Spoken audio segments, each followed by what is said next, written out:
Hey everybody, Elise Steger here.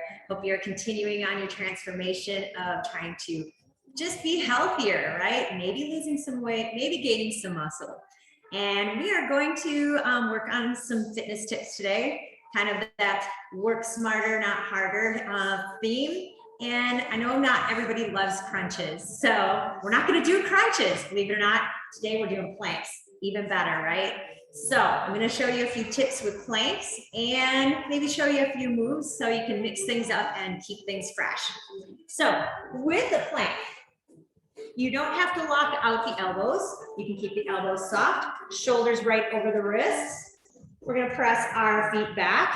Now, a lot of people tend to kind of dump into their heels and kind of, it's a good stretch. That's okay. But see if you can press forward a little bit and notice if you feel that engagement in the core a little bit more.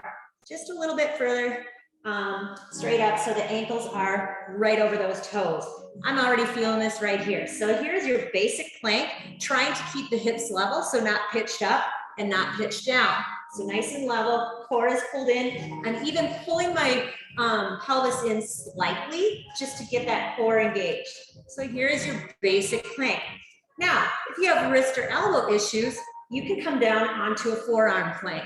I like setting this up by just grabbing my elbows, grabbing my hands, so I make this nice little triangle, and then pressing back.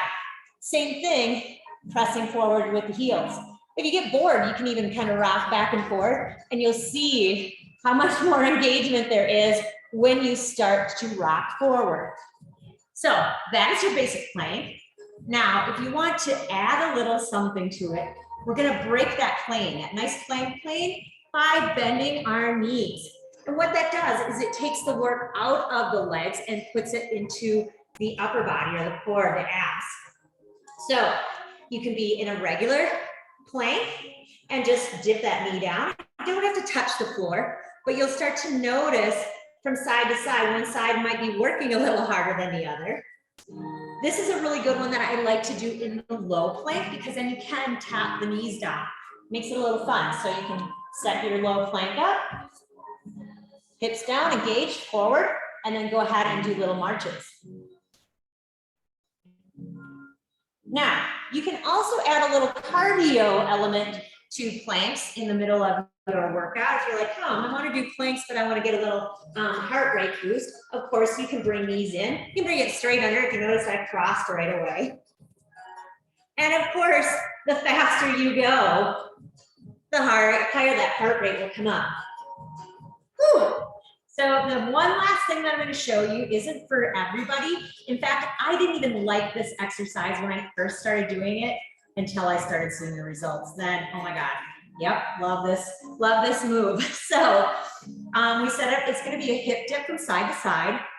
So setting it up in the low plank, coming up in our lovely low plank, make sure you have good position, good form here. And you simply tip over to the side, bringing the hip closer to the floor, to center, to the other side.